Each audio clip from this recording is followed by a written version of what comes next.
Zelenskyy flamed by Trump and Vance. We're trying to solve a problem. Don't tell us what we're going to feel. I'm not telling you. Because you're in no position to dictate that. Remember this. You're in no position to dictate what we're going to feel. We're going to feel very good. You will feel influence. We're going to feel very good and very strong. You will feel influence. You're right now not in a very good position. Public scolding for the Ukrainian president. Right now, you don't. You're playing cards. You're playing cards. You're gambling with the lives of millions of people. You're gambling with World War III. You're gambling with World War III. And what you're doing is very disrespectful to the country, this country. Have you said thank you once? This entire meeting? No, in this entire meeting, today, you said thank you. Even today. You went to Pennsylvania and campaigned for the opposition in October. Offer some words of appreciation for the United States of America and the president who's trying to save your country. Ruthless Trump on full display. Wait a minute. No. You've done a lot of talking. Your country is in big trouble. I know. You're not winning. You're not winning this. We gave you, through this stupid president, $350 billion. We gave you military equipment. And you men are brave, but they had to use our military. What about if you didn't have our military equipment, this war would have been over in 2 weeks. In 3 days. I heard it from Putin. In 3 days. This is something maybe new. Less. In 2 weeks. Of course, yes. It's going to be a very hard thing to do business like this. Can Zelenskyy get up from this? You're in no position to dictate.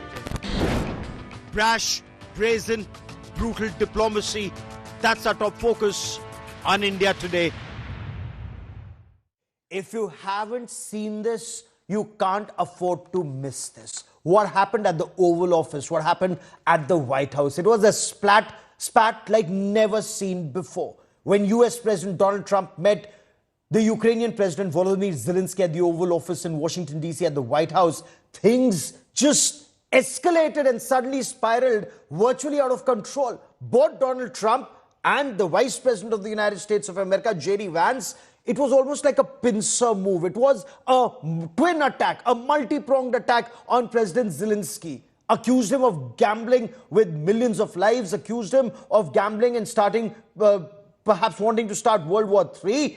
And this full exchange happened in public view. There were television cameras there. And in the midst of all this, and you watch those images, we are about to play them out for you. Watch them as the Ukrainian president of the Ukrainian envoy to the United States of America, she holds her head like that. That's exactly what she is doing. Watch those images. Donald Trump accused President Zelenskyy of hating Putin, refusing to compromise, refusing to make a peace deal, refusing a ceasefire.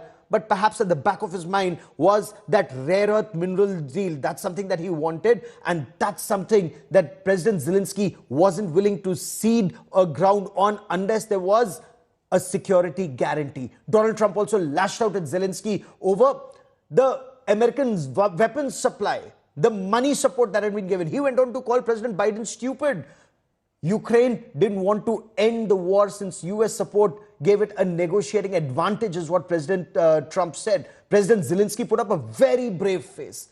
The talks, they continuously went south, they deteriorated. That lunch with President Trump was ultimately called off. There wasn't a joint press conference. And media reports in the United States say that President Zelenskyy was rather unceremoniously asked to leave the White House. We have guests who are joining us from the other side of the Atlantic. We have guests joining us from the United States of America. We have a panel of experts joining us on this India Today special broadcast, and we will discuss this threadbare. What does this mean for America, for Ukraine, for Russia, for Europe, for China? But before that, take a look at that direct confrontation at the White House. We've brought you the best excerpts. Take a look. I'm talking about the kind of diplomacy that's going to end the destruction of your country. Yes, but if you Mr. President, with respect, I think it's disrespectful for you to come into the Oval Office and try to litigate this in front of the American media. Right now, you guys are going around and forcing conscripts to the front lines because you have manpower problems. You should be thanking the president for trying to bring it into this conflict. Have you ever been to Ukraine that you say what problems we have? I have been to. Come once. I've actually watched and seen the stories, and I know what happens is you bring people, you bring them on a propaganda tour, Mr. President. Do you disagree that you've had problems? What? Bringing people into your military? We have and do you think that it's respectful to come to the Oval Office of the United States of America and attack the administration that is trying to prevent the destruction of your country? A lot of questions. Let's start from the beginning. Sure. First of all, during the war, everybody has problems. Even you, but you have nice ocean and don't feel now, but you will feel it in the future. God bless. You don't know that. God bless. God bless. You will not have a war. Don't tell us what we're going to feel. We're trying to solve a problem. Don't tell us what we're going to feel. I'm not telling you. Because you're in no position to dictate that. That's exactly what you're doing. You're in no position to dictate what we're going to feel. We're going to feel very good. You will feel influence. We're going to feel very good and very strong. You will feel influence. You're right now not in a very good position. You've allowed yourself to be in a very bad position, and he happens to be right about it. From the very beginning of the war. You're not in a good position. You don't have the cards right now.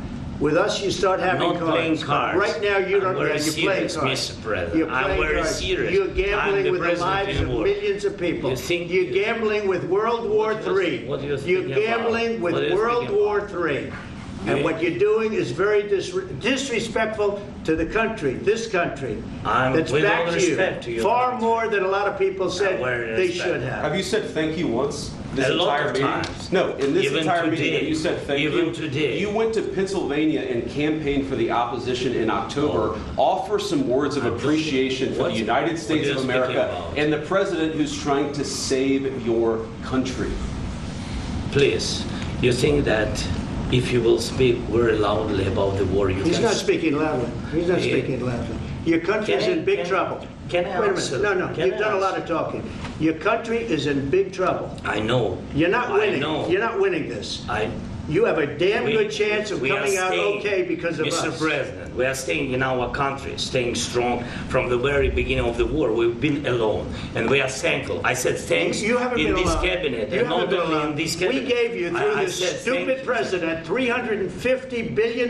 You voted we gave for you your military equipment, and you men are brave, but they had to use our military. What about if you didn't have our military equipment, you invited me if you didn't have our military equipment, this war would have been over in 2 weeks. In 3 days. I heard it from Putin. In 3 days. This is something maybe new. Less. In 2 weeks. Of course, yes. It's going to be a very hard thing to do business like this. Again, I tell you. just say thank you. I said a lot of times to American people. Accept that there are disagreements, and let's go litigate those disagreements rather than trying to fight it out in the American media when you're wrong. We know that you're wrong. But you see, I think it's good for the American people to see what's going on. I understand, sir. I think it's very important. That's why I kept this going so long. You have to be thankful. You don't have the cards. You're buried there. Your people are dying. You're running low on soldiers. Listen, you're running low on soldiers. It would be a damn good thing. And then you tell us, I don't want a ceasefire. I don't want a ceasefire. I want to go and I want this. Look. If you could get a ceasefire right now, I tell you, you'd take it so the bullets stop flying and your men stop getting killed. Of course, we want to stop the war. But you're saying you don't want a ceasefire. But I said to you, I want a ceasefire. With guarantees. Because you'll get a ceasefire faster than an agreement. Ask our people about ceasefire, what they think. That wasn't with me. For you what, that wasn't with me. That was with a guy named Biden, who was not a smart person. That was with Obama. It was your president. Excuse me. That was with Obama, who gave you sheets, and I gave you javelins. Yes. I gave you the javelins to take out all those tanks. Obama gave you sheets. In fact, the statement is, Obama gave sheets and Trump gave javelins. You got to be more thankful, because let me tell you, you don't have the cards. With us, you have the cards. But without us, you don't have any cards. One more question to Mr. Vice President. I'm sorry. It's going to be a tough deal to make because the attitudes have to change. What if Russia breaks ceasefire? What if Russia breaks peace talks? What do you do then? I understand that it's a heated conversation right now. What are you saying? She's asking, what if Russia breaks the ceasefire? What if anything? What if a bomb drops on your head right now? But they have What if they broke it? I don't know. They broke it with Biden because Biden, they didn't respect him. They didn't respect Obama. They respect me. But let me tell you, Putin went through a hell of a lot with me. He went through a phony witch hunt where they used him and Russia. You ever hear of that deal? That was a phony Hunter Biden, Joe Biden scam. Hillary Clinton, Shifty Adam Schiff. It was a Democrat scam. And he had to go through that. And he did go through it. We didn't end up in a war. And he went through it. He was accused of all that stuff. He had nothing to do with it. It came out of Hunter Biden's bathroom. It came out of Hunter Biden's bedroom. It was disgusting. And then they said, oh, the laptop from hell was made by Russia. The 51 agents. The whole thing was a scam. And he had to put up with that. He was being accused of all that stuff. All I can say is this. He might have broken deals with Obama and Bush, and he might have broken them with Biden. He did, maybe. Maybe he didn't. I don't know what happened. But he didn't break them with me. He wants to make a deal. I don't know if you can make a deal. The problem is, I've empowered you to be a tough guy. And I don't think you'd be a tough guy without the United States. And your people are very brave. But you're either going to make a deal or we're out. And if we're out, you'll fight it out. I don't think it's going to be pretty, but you'll fight it out. But you don't have the cards. But once we sign that deal, you're in a much better position. But you're not acting at all thankful. And that's not a nice thing. I'll be honest, that's not a nice thing.